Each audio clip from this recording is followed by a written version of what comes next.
को और हमारे शास्त्र की बात लोग समझ नहीं पाते, और जो विधर्मी है, जो मांस खाने वाले लोग हैं, वो उदाहरण देते हैं कि हिंदुओं के ग्रंथों में भी तो खाने की बात आई है, मांस खाने की बात, और वो कंफ्यूज कर देते हैं हिंदुओं को। और कई बार तो श्लोक पढ़ के दिखाते हैं कि देखो श्लोक में लिखा है मांस खाने की बात, इसमें क्या कहना चाहेंगे। और लिखिए भागवत जी के 9वें स्कंद में, भागवत जी में लिखिए 9वें स्कंद में, यहां तक कि आनंद रामायण में लिखी हुई है, जटायु का श्राद्ध किया राम जी ने तो मांस से किया है। वो दिखा रहे हैं, वो लोग दिखा रहे हैं कि जटायु का श्राद्ध मांस से किया है, राम जी ने किया मांस, जानवरों को मारा, मार करके फिर श्राद्ध किया। आनंद रामायण में राम जी ये दिखा रहे हैं श्लोक। और भागवत जी में भी 9वें स्कंद में खरगोश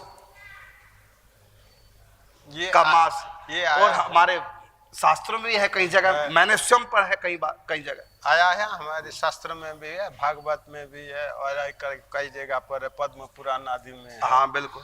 तो लेकिन इसका बहुत सूक्ष्म अर्थ है और समझने की है। उस समय जो है ऋषि मुनि ब्राह्मण का इतना शक्ति था, जो उस जरदगप अर्थात जो पशु मरने वाले हैं और वो बीमारग्रस्त है, उस पशु को ला करके उसको जो है देव कार्य में लेता, और उसको लेने के बाद जो अवशिष्ट रहता उससे मंत्र के द्वारा उसका नया जीवन उत्पन्न कर देता, और नया जीवन दे के उसका एक सुंदर जीवन प्राप्त हो जाता है, और उसी में वो जीते रहते।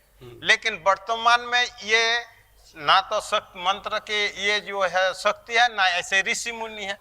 इस बिल्कुल। तो आप बताएंगे हमारे शास्त्रों में जो लिखा हुआ है, कैसे श्राद्ध के बारे में लिखा है कि श्राद्ध के लिए मांस लाए, तो आपका क्या कहना है? जी, महाराज उसमें जो है श्राद्ध जब किया जाता है तो उसमें ब्राह्मणों को खिलाया जाता है, उसमें देवताओं को भी दिया जाता है भाग, देवताओं को दिया जाता है, उसमें कुकर को भी भाग दिया जाता है, कुत्ते को भी दिया जाता है, कौवे को देते हैं, कौवों को भी भाग दिया जाता है, मछली को देते हैं, चींटियों को देते हैं जी।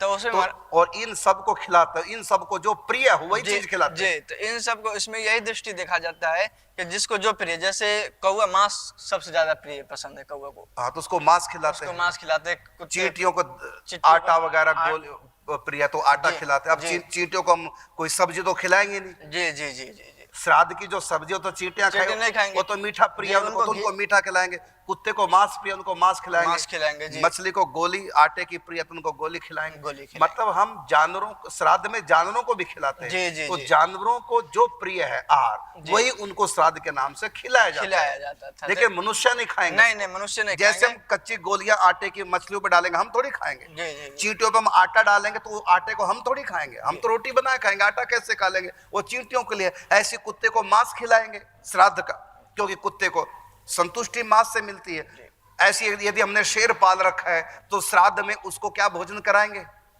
मांस देना पड़ेगा, उसको मांस देना पड़ेगा। और गाय को श्राद्ध में क्या देंगे? हलवा पूड़ी नहीं, वहां घास डालो, गौ ग्रास के नाम से वो तो निकाल देंगे, लेकिन वहां पेट भर के, क्योंकि रोटी से पेट नहीं भर सकती गाय। अगर रोटी से गाय को पेट भरेगा तो गाय मर जाएगी, क्योंकि रोटी उसका आहार नहीं गाय का, गाय का आहार घास है, इसलिए उसको उसकी संतुष्टि हरे घास से होगी। तो इसलिए हम रोटी तो दे देंगे उसको, एक रोटी पूजा के निमित्त, लेकिन उसका पेट रोटी से नहीं, पेट घास से भरेगा। इसलिए श्राद्ध में गाय को घास देंगे। यदि हमारा पालतू शेर है तो श्राद्ध का भोजन उसके लिए हलवा पूड़ी नहीं, उसके लिए मांस। ऐसे कुत्ते को मांस प्रिय है तो श्राद्ध का भोजन मांस। इसलिए भागवत जी में जो कथा आई है तो वहां खरगोश लाए, वो श्राद्ध के लिए लाए थे, क्योंकि शास्त्रों में विधान है ना, काक बलि देना जरूरी है। काक बलि देना बिल्कुल जरूरी है, दिया जाता है, भूत बलि, देव बलि सब दिया जाता है, तो उसके अनुसार। लेकिन तो मनुष्यों के लिए आहार नहीं है।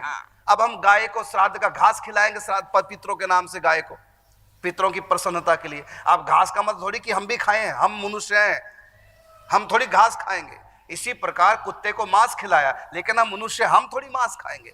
तो हमारे शास्त्रों में कहीं कहीं जो लिखा हुआ है श्राद्ध में, वो इसलिए लिखा है कि वहां कुत्ते को संतुष्ट करना है।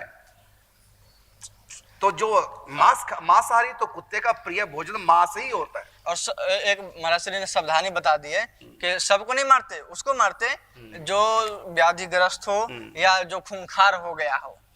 दरअसल शिकार उन्हीं का किया उन्हीं जाता का है कि जो खूंखार हो गया है, मानव भक्षी है, या दूसरे जानवरों को बिना ही बात के मारने लग गया, खूंखार जो हो गए, ऐसों का शिकार करके लाते थे। क्योंकि राजाओं का कर्तव्य है, जैसे मनुष्यों को मृत्यु दंड दिया जाता है जो खूंखार हो जाए मनुष्य, राजा का धर्म है उसको जो और मनुष्यों के लिए घातक हो ऐसे मनुष्यों को फांसी मृत्यु दंड राजा देते हैं। तो ऐसे आतंकी जानवरों में भी होते हैं।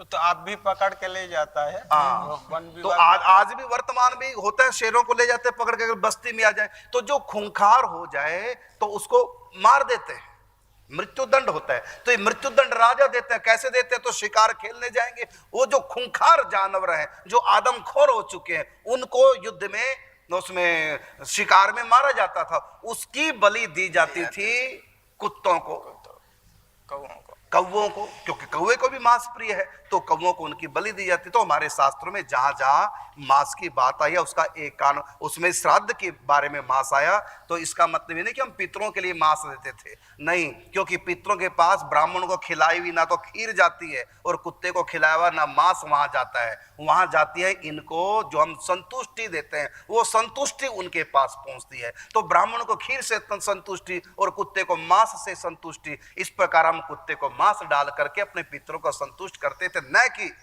हम पितरों को मांस खिलाते हैं।